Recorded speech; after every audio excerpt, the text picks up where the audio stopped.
Hi hello అండి, welcome to my channel. మీ రావుగారు అమ్మాయి రివ్యూస్. కలవారి కోడలు కనక మహాలక్ష్మి సీరియల్ టుడే ఎపిసోడ్లో ఏం జరిగిందో తెలుసుకుందాం. ఇంకా ఎపిసోడ్లోకి వెళ్ళిపోదాం. మరి పంతులు లక్ష్మికి దండలు తీసుకురమ్మని అంటే లక్ష్మి తీసుకొస్తుంది. విహారీ లక్ష్మి ఎదురెదురుగా రావడంతో దండలు రెండు ఇద్దరి మెడలో పడతాయి.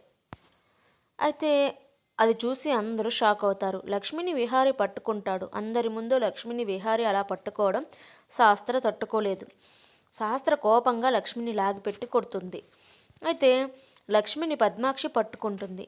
నిజానికి లక్ష్మి కడుపులో శాస్త్ర విహారీల బిడ్డ ఉండటంతో పద్మాక్షి లక్ష్మిని పట్టుకుంటుంది. శాస్త్రతో ఎందుకే ఆ లక్ష్మిని కొట్టావని అంటుంది. మరి అదేం చేసిందో చూసావా అమ్మ అని శాస్త్ర అంటుంది.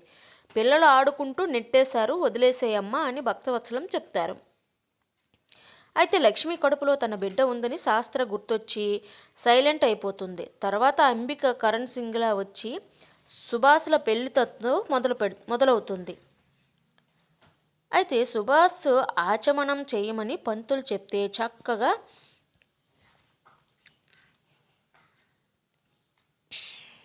చక్కగా చేసేస్తాడు. దాంతో లక్ష్మి చారు కేసులు అనుమానంగా చూస్తారు.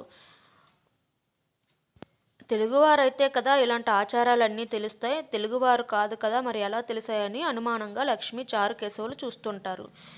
అయితే సుభాష్ కవర్ చేయడానికి తెలుగు వాళ్ళంటే ఇష్టం ఉండటం వల్ల అన్నీ బాగా నేర్చుకున్నానని సుభాష్ చెప్తాడు, కవర్ చేస్తాడు. అయితే అంబిక సుభాష్తో జాగ్రత్తగా ఉండమని, లేదంటే ఇద్దరం దొరికేస్తామని చెప్తుంది. అయితే ఒరిజినల్ కరణ్ సింగ్ సేవ్గా ఉన్నాడా అని అడిగితే మన పెళ్ళి అయ్యే వరకు వాడు బయటకు రాడు, వాడు సేఫ్గానే ఉంటాడు అని సుభాష్ అంటాడు.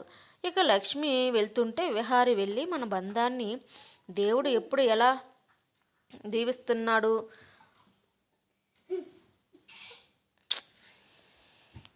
మన బంధాన్ని దేవుడు ఎలా దీవిస్తున్నాడో చూడు అని దండలు మెడలో పడటం గురించి చెప్తాడు. అయితే ఏదో అలా జరిగింది, అలా అనొద్దు, అలా జరిగిందిలేండి అని అంటుంది. అయితే అలా అనొద్దు అని లక్ష్మి అంటే ఎవరేమనుకున్నా ఏదో ఒక రోజు నా పక్కన నువ్వే నా భార్యగా నిల్చుంటా, రెడీగా ఉండు అని అంటాడు.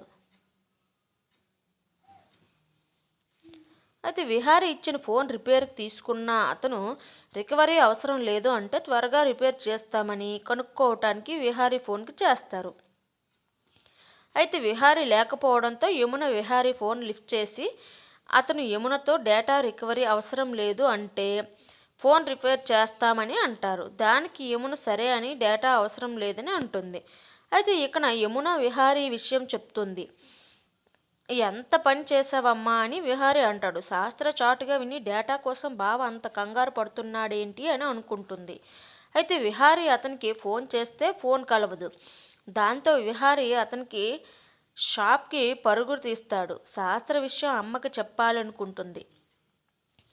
అయితే కానీ మళ్ళీ ఈ విషయం చెప్తే తిడుతుంది అని భయపడి దానికంటే నేనే కనుక్కుంటా అని బావుని ఫాలో అవుతా అని వెళ్తుంది.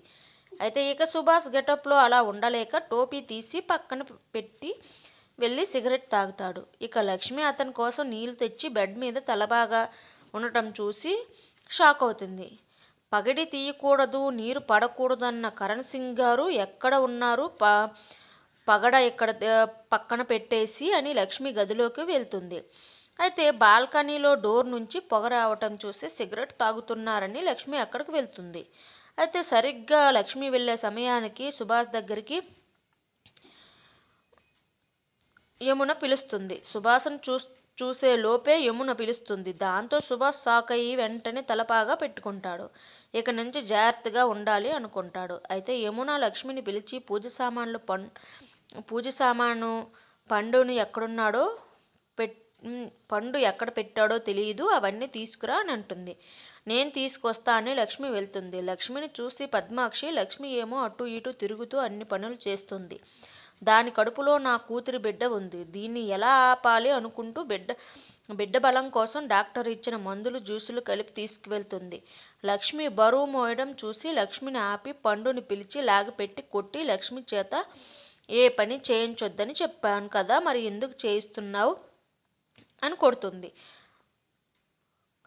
రేపటి నుంచి లక్ష్మితో ఏ పని చేయించినా ఊరుకోను అని లక్ష్మికి జ్యూస్ ఇస్తుంది.